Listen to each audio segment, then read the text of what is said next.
ಪ್ರಿಯಾಂಕ್ ಖರ್ಗೆ ಅವರೇ, ನೀವು ಈಗ ನಿನ್ನೆ ಮೊನ್ನೆ ಹೋಮ್ ಮಿನಿಸ್ಟರ್ ಆಗಿದ್ದೀರಿ. ನಿಮ್ಮ ಅಪ್ಪ ಮುಂಚೆನೇ ಆಗಿದ್ದರು. ನಿಮ್ಮ ಅಪ್ಪನ ಕೈಲೇ ಏನು ಮಾಡೋಕ್ಕಾಗಲ್ಲ. ನಿಮ್ಮ ಅಧಿಕಾರದ ಕೊನೆಯ ದಿನಗಳು, ನಿಮ್ಮ ಪಕ್ಷದ ಅಧಿಕಾರದ ಕೊನೆಯ ದಿನಗಳು.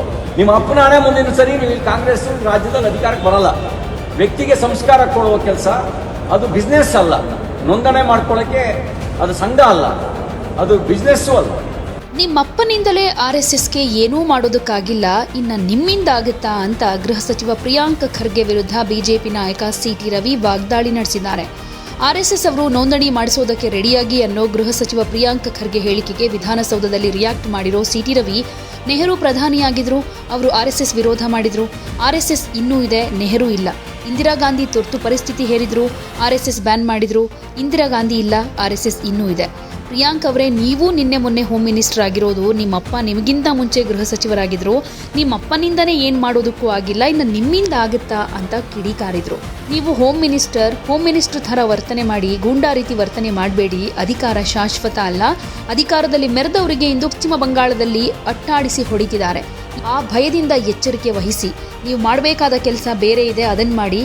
ಡ್ರಗ್ಸ್ ಅಕ್ರಮ ವಲಸಿಗರ ಬಗ್ಗೆ ಗಮನ ಕೊಡಿ. ಬೆಂಕಿ ಹಚ್ಚೋ ಕೆಲಸ ಮಾಡಬೇಡಿ, ಬೆಂಕಿ ಆರಿಸೋ ಕೆಲಸ ಮಾಡಿ ಅಂತ ತಿರುಗೇಟನ್ನು ಕೊಟ್ಟಿದ್ದಾರೆ. ನೆಹರು ಪ್ರಧಾನಮಂತ್ರಿ ಇದ್ರು, ಐ ವಿಲ್ ಕ್ರಶ್ RSS ಅಂದ್ರು.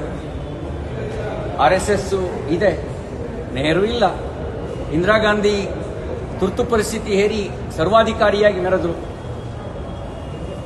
ಸಂಘವನ್ನು ಬ್ಯಾನ್ ಮಾಡಿದ್ರು.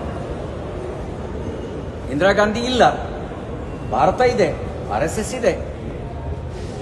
ಇವರು ಪ್ರಿಯಾಂಕ್ ಖರ್ಗೆ ಅವರೇ, ನೀವು ಈಗ ನಿನ್ನೆ ಮೊನ್ನೆ ಹೋಮ್ ಮಿನಿಸ್ಟರ್ ಆಗಿದ್ದೀರಿ. ನಿಮ್ಮ ಅಪ್ಪ ಮುಂಚೆನೇ ಆಗಿದ್ದರು. ನಿಮ್ಮ ಅಪ್ಪನ ಕೈಲೇ ಏನು ಮಾಡೋಕ್ಕಾಗಲ್ಲ. ನೀವೇನು ಮಾಡ್ತೀರಿ? ನೀವು ಸರ್ವಾಧಿಕಾರಿ ಅಲ್ಲ. ಎಲ್ಲೋ 2-3 ರಾಜ್ಯಗಳಲ್ಲಿ ನೀವು ಅಧಿಕಾರದಲ್ಲಿ ಇದ್ದೀರಿ. ಅದು ಅಧಿಕಾರದ ಕೊನೆಯ ದಿನಗಳು, ನಿಮ್ಮ ಅಧಿಕಾರದ ಕೊನೆಯ ದಿನಗಳು, ನಿಮ್ಮ ಪಕ್ಷದ ಅಧಿಕಾರದ ಕೊನೆಯ ದಿನಗಳು. ನಿಮ್ಮ ಅಪ್ಪನ ಹಣೆ ಮುಂದಿನ ಸರಿ ನೀವು ಇಲ್ಲಿ ಕಾಂಗ್ರೆಸ್ ರಾಜ್ಯದಲ್ಲಿ ಅಧಿಕಾರಕ್ಕೆ ಬರಲ್ಲ. ನೀವೇನು ಮಾಡ್ತೀರಿ? ನಿಮ್ಮ ನಂತರವೂ RSS ಇರುತ್ತೆ. ಯಾಕೆ ಅಂದರೆ RSS ರಾಷ್ಟ್ರೀಯ ಹಿತಕ್ಕಾಗಿ ಕೆಲಸ ಮಾಡ್ತಾ ಇದೆ, ಸಮಾಜವನ್ನು ಸಂಘಟಿಸೋ ಕೆಲಸ ಮಾಡ್ತಾ ಇದೆ, ವ್ಯಕ್ತಿಗೆ ಸಂಸ್ಕಾರ ಕೊಡೋ ಕೆಲಸ ಮಾಡ್ತಾ ಇದೆ. ಆ ವ್ಯಕ್ತಿಗೆ ಸಂಸ್ಕಾರ ಕೊಡೋ ಕೆಲಸ ಅದು ರಾಜಕೀಯ ಪ್ರೇರಿತವಾಗಿರೋದಲ್ಲ. ವ್ಯಕ್ತಿಗೆ ಸಂಸ್ಕಾರ ಕೊಡುವ ಕೆಲಸ ಅದು ಬಿಸ್ನೆಸ್ ಅಲ್ಲ. ನೋಂದಣಿ ಮಾಡ್ಕೊಳ್ಳೋಕ್ಕೆ ಅದು ಸಂಘ ಅಲ್ಲ, ಅದು ಬಿಸ್ನೆಸ್ಸು ಅಲ್ಲ. ಅದು ಸಮಾಜವನ್ನು ಸಂಘಟಿಸೋ ಸಂಘಟನೆ, ಸಮಾಜದೊಳಗಿರುವಂಥ ಒಂದು ಸಂಘಟನೆ ಅಲ್ಲ. ಸಮಾಜದೊಳಗಿರೋ ಸಂಘಟನೆ ಬೇರೆ, ಇಡೀ ಸಮಾಜವನ್ನೇ ಸಂಘಟಿಸಬೇಕು ಅಂತ ಹೇಳಿ ವ್ಯಕ್ತಿಗೆ ಸಂಸ್ಕಾರ ಕೊಡುವಂಥ ಸಂಘಟನೆ ಬೇರೆ. ಹಾಗಾಗಿ ನಿಮಗೆ ಮಾಡೋ ಕೆಲಸ ಬೇರೆ ಇದ್ದಾವೆ. ನೀವು ಗಮನಿಸಬೇಕಾಗಿರೋ ಕೆಲಸಗಳು ಬೇರೆ ಇದ್ದಾವೆ. ದೊಡ್ಡ ಪ್ರಮಾಣದಲ್ಲಿ ಬಾಂಗ್ಲಾದೇಶದವರು ಅಕ್ರಮ ನಿವಾಸಿಗಳು ಬೆಂಗಳೂರಿನಲ್ಲಿದ್ದಾರೆ, ಕರ್ನಾಟಕದಲ್ಲಿದ್ದಾರೆ. ಇಲ್ಲಿದ್ದು ಮಾದಕ ವಸ್ತು ಚಟುವಟಿಕೆ ಅಂತ ಅಪರಾಧದ ಕೃತ್ಯಗಳಲ್ಲಿ ಭಾಗಿಯಾಗಿದ್ದಾರೆ ಅನ್ನೋದ್ರ ಕಡೆ ಗಮನ ಕೊಡ್ರಿ. ಹೋಮ್ ಮಿನಿಸ್ಟರ್ ರೀ. ದರೋಡೆ ಪ್ರಕರಣಗಳು ರಾಜಾರೋಷವಾಗಿ ನಡೆಯೋದು ಕರ್ನಾಟಕಕ್ಕೆ ಗೌರವ ತರೋ ಸಂಗತಿ ಅಲ್ಲ. ಇದ್ರ ಕಡೆ ಗಮನ ಕೊಡಿ. ಅತಿ ಹೆಚ್ಚು ಪ್ರಮಾಣದಲ್ಲಿ ಅಪ್ರಾಪ್ತ ವಯಸ್ಸಿನ ಹೆಣ್ಮಕ್ಳು ನಾಪತ್ತೆ ಆಗಿದ್ದಾರೆ, ಮಹಿಳೆಯರು ನಾಪತ್ತೆ ಆಗಿದ್ದಾರೆ. ಹೋಮ್ ಮಿನಿಸ್ಟರ್ ಆಗಿ ಅದು ನಿಮ್ಮ ಡ್ಯೂಟಿ. ರಾಷ್ಟ್ರೀಯ ಸ್ವಯಂ ಸೇವಕ ಸಂಘ ಅದು ದೇಶಭಕ್ತ ಸಂಘಟನೆ, ಇದರಿಂದ ಅಪಾಯ ಇಲ್ಲ. ನೀವು ಗಮನಿಸಬೇಕಾಗಿರೋದು, ಇಲ್ಲೇ ಇದ್ದು ಬಾಂಬ್ ತಯಾರು ಮಾಡುವಂತ ಸಂಚು ರೂಪಿಸ್ತಿರ್ತಕ್ಕಂಥ ದ್ರೋಹಿಗಳ ಬಗ್ಗೆ ಗಮನಿಸಿ. ಅದು ನಿಮ್ಮ ಡ್ಯೂಟಿ. ಅದನ್ನು ಬಿಟ್ಟು ಅದೇನೋ ಒಂದು ಗಾದೆ ಮಾತಿದೆಯಲ್ಲ, ಮಾಡಕ್ಕೆ ಕೆಲಸ ಇಲ್ಲದೆ ಅದೇನೋ ಕೆತ್ತಿದ ಅಂತ, ಆ ಕೆಲಸ ಮಾಡಕ್ಕೆ ಕುತ್ಕೋಬೇಡ್ರಿ. ಆ ಕೆಲಸ ಮಾಡಬೇಡಿ. ನಿಮ್ಮ ಕೆಲಸ, ನೀವು ಹೋಮ್ ಮಿನಿಸ್ಟ್ರು ಥರ ವರ್ತನೆ ಮಾಡಿ. ಹೋಮ್ ಮಿನಿಸ್ಟರು ಗುಂಡಾಗಳ ಥರ ವರ್ತನೆ ಮಾಡಬಾರ್ದು. Your not A goonda. ನೀವು ಹೋಮ್ ಮಿನಿಸ್ಟರ್ ಥರನೇ ವರ್ತನೆ ಮಾಡಿ. ಇಲ್ಲದೇ ಇದ್ರೆ ನಿಮಗೆ ಅಧಿಕಾರ ಶಾಶ್ವತ ಅಲ್ಲ. ಅಧಿಕಾರದಲ್ಲಿ ಮೆರೆದವ್ರನ್ನ ಪಶ್ಚಿಮ ಬಂಗಾಳದಲ್ಲಿ ಹೆಂಗೆ ಅಟ್ಟಾಡಿಸ್ಕೊಂಡು ಬಡಿತಾ ಇದ್ದಾರೆ ಗೊತ್ತಿದೆಯಲ್ವಾ? ಅದು ನಿಮಗೂ ಪಾಠ ಆಗಬೇಕು.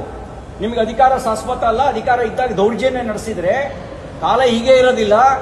ಒಂದಿನ ಬೀದಿಗೆ ಬಂದಾಗ ಪಶ್ಚಿಮ ಬಂಗಾಳದ ಥರ ನಮಗೂ ಬಿಟ್ಟಾತು ಅನ್ನೋ ಭಯ ನಿಮಗಿರಲಿ.